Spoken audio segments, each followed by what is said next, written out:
segundo o Espírito de São Paulo e da Igreja. Enviai o vosso Espírito Santo, para que nos ensine e sugira o que vós pregardes.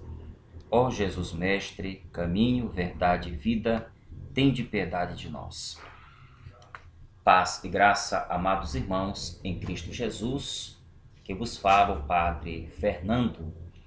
Então vamos dar continuidade ao nosso estudo sobre a demonologia no Antigo Testamento. Já falamos sobre a visão dos anjos, tanto antes do exílio da Babilônia, quanto depois do exílio da Babilônia. Também abordamos sobre a figura de Satanás. E agora vamos falar um pouquinho sobre este ser, esta figura, este personagem descrito também no Antigo Testamento, que é a figura do diabo. Notem bem, falar de Satanás, falar de diabo, no fundo, quer dizer a mesma coisa. Nomes diferentes, mas se tratam do mesmo ser. A expressão Satanás vem da língua hebraica, Satã, como nós já vimos, e a expressão diabo vem da língua grega, diabolos. Então, o hebraico diz Satã, ha-Satã, o grego diz diabolos, ho-diabolos. Então se tratam da mesma pessoa em língua diferente. O hebraico diz Satã, o grego diz diabolos. Então, diabo e Satanás é a mesma coisa em línguas diferentes. A expressão diabo, diabalo, balo, dia, balo é arrojar, dia, através de. Substantivo, diabolos, diabo, quer dizer caluniador, quer dizer acusador, quer dizer inimigo. A expressão diabo, ela entrou na Sagrada Escritura com o advento da Septuaginta. A Septuaginta foi a Bíblia traduzida para o grego. Então, 3 séculos antes de Cristo, começou-se a traduzir o texto hebraico, aquilo que nós conhecemos hoje como texto massorético, para a língua grega. Então, a expressão diabo é fruto de uma tradução para uma outra língua. E a Septuaginta, nós desconhecemos em si a sua origem enquanto tradução. Sabemos que demorou um certo tempo para a Septuaginta ser traduzida, e existe também uma lenda que diz que a Septuaginta foi traduzida por 70 sábios, e os 70 sábios, traduzindo o texto sagrado, os 70 comparando as 70 traduções, não houve nenhuma discordância, não houve nenhuma divergência entre uma tradução e outra. Mas nós sabemos que isso se trata de uma lenda. Fato é que o texto sagrado foi traduzido para o grego. E foi justamente traduzido por judeus que habitavam no Egito. Judeus que residiam no Egito. A gente tem que se reportar para o marco do exílio da Babilônia. Nabucodonosor levou como cativeiro aqueles judeus que sobreviveram em Judá, então ele deporta para Jerusalém. Só que alguns conseguiram fugir, então foram se refugiar no Egito.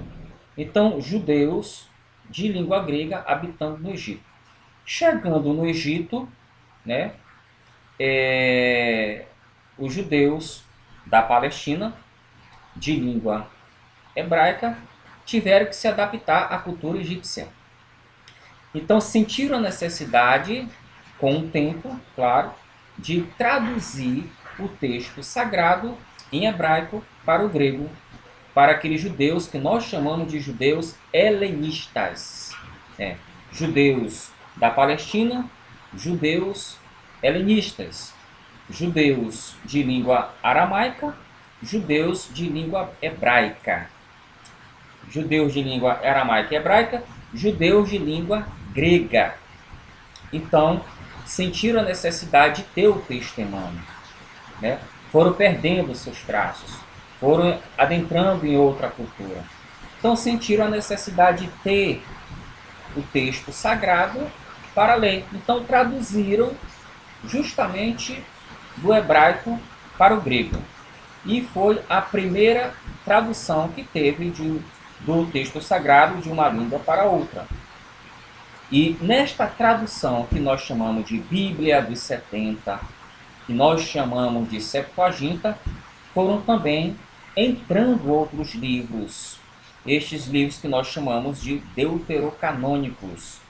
Livros escritos depois, foram escritos em língua grega.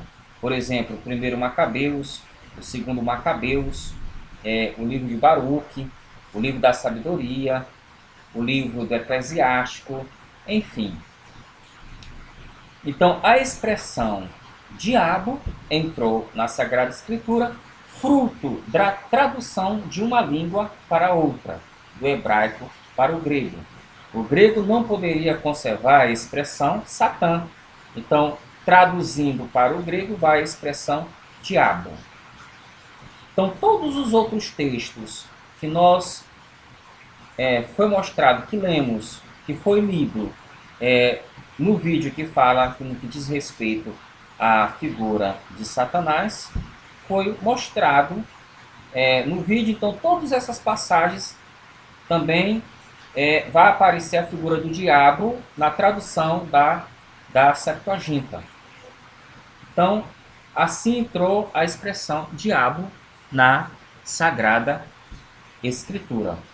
O grego não poderia conservar a expressão Satanás, mas traduz a expressão diabo, que no fundo quer dizer a mesma coisa, e trata-se da mesma pessoa. A língua grega, ela se difundiu. A língua grega ela vai se difundir com o Alexandre Magno, né? Com Alexandre Magno, Alexandre o Grande, que consegue derrotar o Império Persa, que dominou por muito tempo o mundo, que dominou por muito tempo também a Judá, que dominou por muito tempo Israel. Em 333, quando quando Alexandre Magno consegue derrotar o Império Persa, ele vem justamente adotar mais tarde, mais na frente, a cultura grega.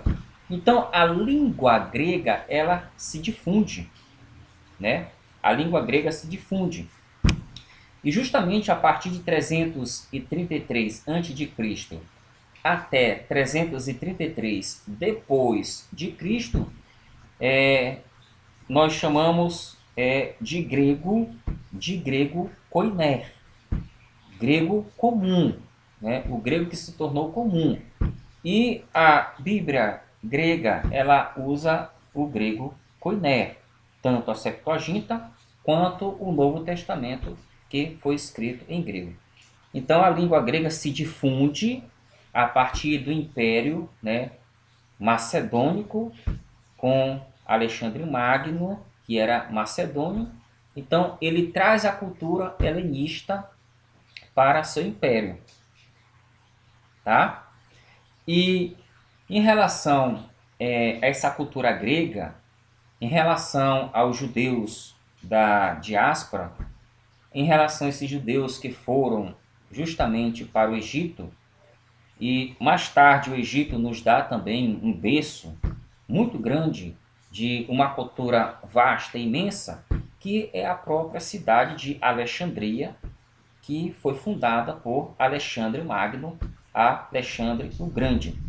Então, Alexandria se torna referência na antiguidade, como Atenas na Grécia, Alexandria no Egito.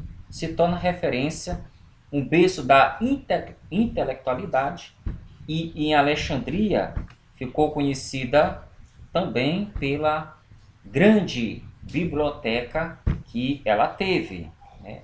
Depois da morte de Alexandre o Grande, com Ptolomeu, o general Ptolomeu, que vai assumir o Império Macedônio, com Ptolomeu em diante, se fez essa biblioteca em Alexandria justamente para expandir a cultura grega pelo mundo.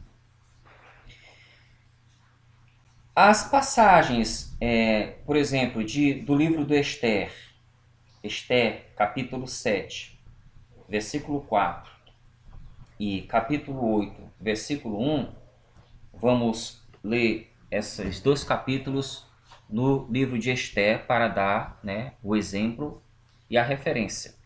Então, o livro de Esther,